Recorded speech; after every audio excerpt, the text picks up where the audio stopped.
Hello everyone, apologies for the short delay. It's just I feel as though my computer is being attacked every which way. I've lost no end of files off my hard drive. I've tried to record this video, this must be the 6th or 7th time I get so far, and then I want to put the video on. I'm going to put on shortly. There's no volume coming out of the video, so I have to start again, and I've uploaded it once to YouTube. I had to take it down because there was no volume. So we're on the UN.org website. Sustainability Development, more BS, and this is number 5. There's 17 goals, and these. And then in there there's so many goals within the goals. I think there's something like 170 or something. It's ridiculous. But anyway, look at it. No poverty. Yeah, right. They're doing a great job with that, aren't they? Zero hunger. Yeah, brilliant. 10 out of 10 for having, is it 400 something plus food banks across the UK? Brilliant. Well done. Indoctrination. Quality indoctrination.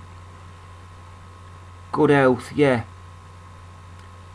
Let's put people on the early death plan in the hospitals without their consent or knowledge. Let's give them poisons in the fucking flu jab, in the water, in the food, and indoctrinate people in the schools. Brilliant. And then empower all women and girls. And this is where you're being played, ladies. And I mean this with all the respect. I don't mean any harm in any way. This is a wake-up call, whether you care to see it or not. The truth's out there if you're willing to see it and open your eyes, or just dismiss everything as usual. But there's massive consequences unless you wake up, I can assure you. I'll put this video on.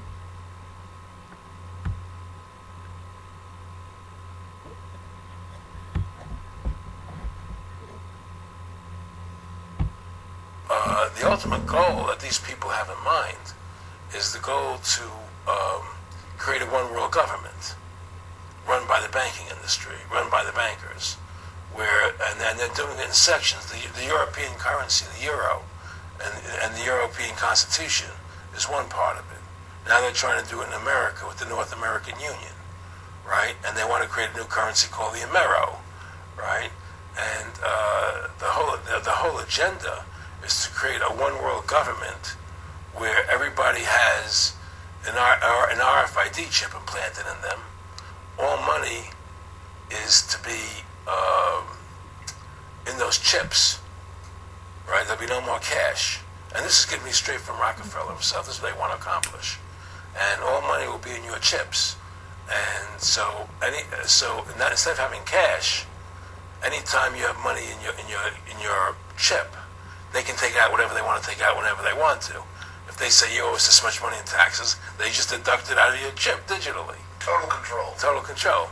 And if you're like me or you, and you're protesting what they're doing, they can just turn off your chip. And you have nothing. You can't buy food. You can't do anything. It's total control of the people. And that chip's connected to a database that has your purchasing records, what you do, what everything. you sell. Everything is in there, you know? And so they want a one world government controlled by them, everybody being chipped, all your money in those chips, and they control the chips, and they control. And all you got to do is look at your dog, if you've got a dog. That's the trial version, the RFID chips in your dogs. And then look what we've got. Oh, we've got a chip and pin. Really? The writing's on the wall there, people, whether you care to see it or not. They don't drip feed these words, chip, for nothing. So they can stick their RFID chip right up their fucking ass. Trouble is they'll enjoy it. They're a bunch of sick perverts. and you become a slave. You become a serf to these people. That's their goal. That's their intentions. Eric, can you be specific about when you met Rockefeller, how it happened in these discussions? I met Rockefeller through a female attorney I knew who called me up one day and said, one of the Rockefellers would like to meet you. I had made a video called Mad as Hell, and he'd seen the video and wanted to meet me and knew I was running for governor of Nevada. So sure, I'd love to meet him. And I met him and I liked him, and he was a very, very smart man. And we used to talk and share ideas and thoughts. And he's the one who told me 11 months before 9/11 ever happened that there was going to be an event. Never told me what the event was going to be, but there was going to be an event. And out of that event, we were going to invade Afghanistan to run pipelines from the Caspian Sea. We were going to invade Iraq, to take over the oil fields, establish a base in the Middle East, and make it all part of the New World Order. And we go after Chavez in Venezuela. And sure enough, later 9/11 happened, and I remember he was telling me how you're gonna see soldiers looking in caves for people, in Afghanistan and Pakistan and all these places, and there's gonna be this war on terror, of which there's no real enemy, and the whole thing is a giant hoax, but it's a way for the government to take over the American people. He told you it was going to be a hoax. Oh yeah. There's no question. He says there's going to be war on terror, and he's laughing. There's no. Who are we fighting? I mean, why do you think 9/11 happened, and then nothing's happened since then? How long did it take them to supposedly capture and kill Osama bin Laden? We're at 10 years? What a complete joke. Do you think that our security is so great here that these people who pulled off 9/11, who were able to can't knock down another plane? Come on, it's ridiculous. 9/11 was done by people in our own government and our own banking system to perpetuate the fear of the American people into subordinating themselves to anything the government wants them to do. That's what it's about, and to create this war, this endless war on terror. And that's why and that was the first lie. And the next lie was going into Iraq, to take all over the oil. As we well know now what's gone on. Get Saddam Hussein out with his weapons of mass destruction. That was the next lie. Now, specifically, this was a little over 6 years ago. This was 11 months before 9/11. Yeah. And Nick Rockefeller, who's a lawyer, he's become your friend over the previous years, and he's saying to you that there's going to be this big event, and then out of that we're going to have a war on terror, and it's just going to go on and on. Right. An endless war on terror without any real enemy. That you can never define a winner. And did he say that it's going to be perfect because you can't define an enemy? It just goes on and on? Yeah. You can't define a winner. There's no one to beat, so it goes on and on forever. And they can do whatever they want. They scare the hell out of the American public. Look, this whole war on terror is a fraud. It's a farce. It's very difficult to say it out loud because people are intimidated against saying it. Because if you say it, they want to make you into a nutcase. But the truth has to come out. That's why I'm doing this interview. The fact of the matter happens to be that the whole war on terror is a fraud. It's a farce. There's a war going on in Iraq because we invaded Iraq. And people over there fighting, But the war on terror, it's a joke, And until we discover what really happened on 9/11 and who was responsible for 9/11, because that's where the war on terror emanates from. That's where it comes from. It was 9/11 that allowed this war on terror to begin. And until we get to the bottom root of 9/11, the truth of 9/11, we'll never know about the war on terror. Aaron, you said that he was, and I think it's important, and I know this about the Rockefellers, Dr. Dennis Cuddy, and many others, you'll be 20 years old in a lunch line at college, and oh, it's David Rockefeller. And they're experts at recruiting and getting what they call players, and that clearly he was, I want to make it specific and just get you to reiterate what you said last night about you got 30% of the vote, you were having an effect, you made mad as hell. They knew that you'd started the Constitution Party. Yeah. They knew that you were somebody who was taking action and getting things done. He'd already made some big films, had a lot of other successes. Right. So they were trying to recruit you, and didn't it come down to the point of, hey, we are here to recruit you, and don't worry, your chip's going to say, don't mess with us. This guy's don't touch. Yeah, yes, that did happen. I was definitely being recruited, but it's more subtle than that. Well, in your words, just go through the process, and then what you said. Well, what it is remember we were friends, and we used to go to my house a lot. We'd have dinner, we'd talk, and they'd tell me about business investments, how you get involved in, or they would help me with this business investment or that business investment. And was I interested in joining the Council on Foreign Relations? I would have to get a letter to join them, but was I interested in that?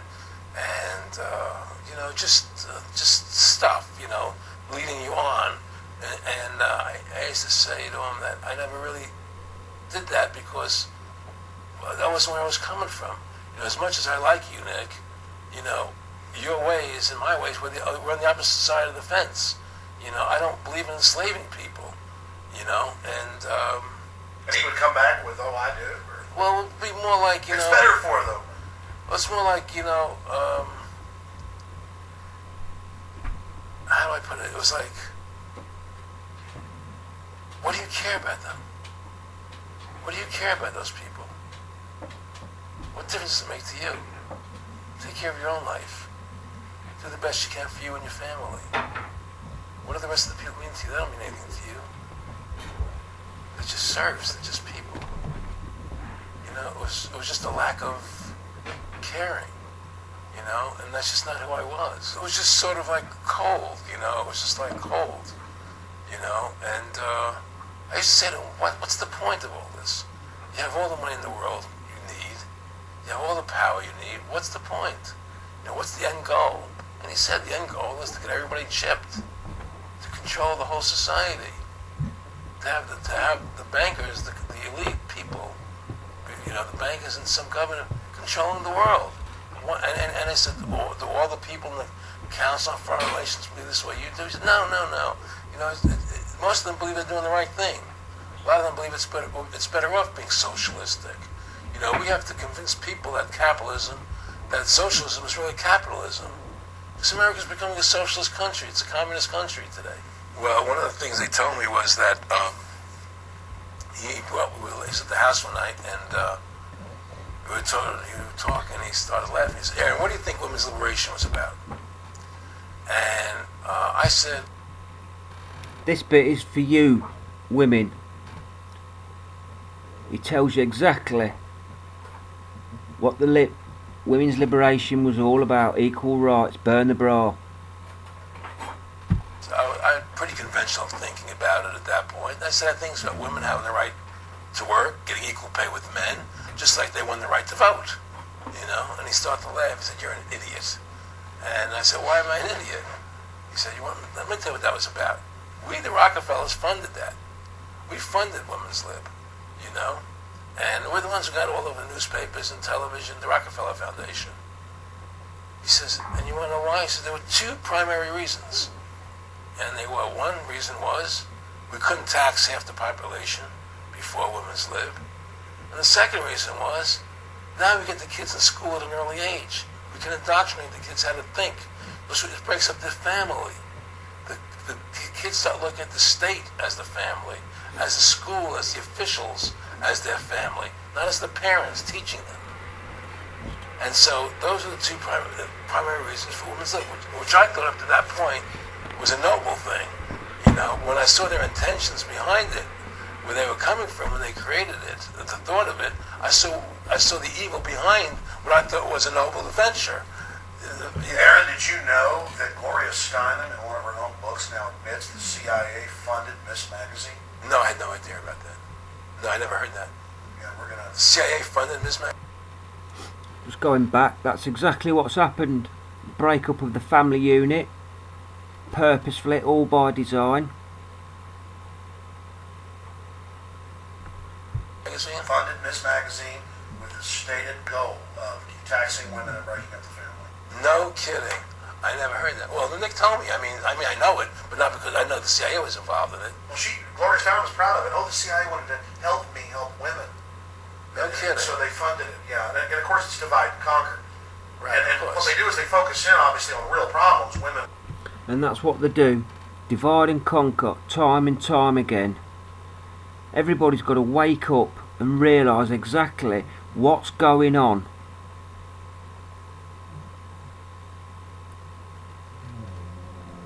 This empowerment of all women is part of the depopulation programme. It's an entire joke, and of course you women are being played yet again, exactly like equal rights. That was so them greedy bastards could tax 2 people in one household.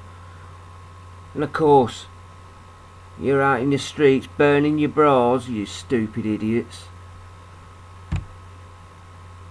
And then anybody not watched this Europa, the last battle, there's 10 videos, roughly an hour and a half long, some shorter, some longer. This to me is a true account of what's gone on, and you can see the exact same pattern happening again. And if you manage to watch them all, you'll see what's just around the corner, unless everybody wakes up and starts talking to people, which is a bit of a nightmare. I've tried to wake my sister up, my God, it's like talking to a brick wall. And the attitude is it's a conspiracy theory. Which is exactly the reason why everybody's in the shit. We need to kick all religion in the curb and get these bastards in Parliament tried for treason for every man, woman and child in this country and worldwide. So you women are being played with this UN BS. I mean, look at the tagline, what it just said there. Empowerment of women. Unfortunately, ladies, and I mean this with all respect, who carries the child? Why on earth do you want to sell everybody out all for a worthless poxy bit of paper that's a promise to pay an IOU? This country's bankrupt. It's been foreclosed. Therefore all these corporations are trading illegally, unlawfully and fraudulently. And most of the population are asleep. I get sick to death of writing to all these CEOs of the companies, and 9 times out of 10 they're all women. Jane Toman, CEO of the fucking Blaby rip-off scumbag council, and a work colleague, Joe Hewitt. I wrote to the DVLA, Jane somebody, I can't remember her last name, but they all get some puppets to reply and they never sign it. It always comes addressed to the legal fiction. They're committing fraud all the time, and until we all come together and take back this country, we're heading for a fucking microchipping. And a lot of this is going to fall on your shoulders, ladies, because you're too power mad to see it. You're selling everybody out, you spineless people. All you corrupt politicians, councillors. I'll just go to this website, peaceofficersmostwantedlist.wordpress.com, and they're all on here. Bunch of perverts, criminals, every one of them. Well, not every one of them, there should be fucking more, These are just a few. Fucking Tony Scumbag Blair, you fucking pervert. And look at them all in places of power. Ian Duncan Smith, fucking arsehole. Murderers, all of them. Peter Mandelson, fucking bastard. I'd love to fucking be face to face with these fuckers, I'll tell you. Especially my pal fucking Tony Scumbag Blair.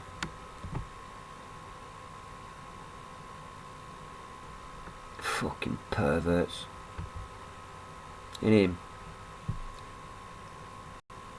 David loves sticking his cock in dead pigs Cameron. All to join a boys club, you fucking pathetic spineless bastard of a man.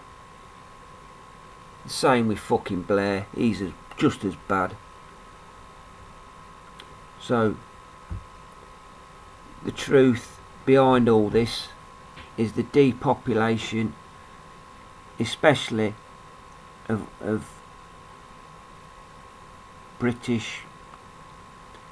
great British people, men and women. And when I say people, it's not in legalese at all. It's men and women. That you women are being played yet again. Are you going to see it this time, or are you just going to carry on? Lying, deceiving every man, woman and child. Constantly writing to the birth certificate because it's dead. You're just pathetic people. And I'm talking to the people in power, so-called power.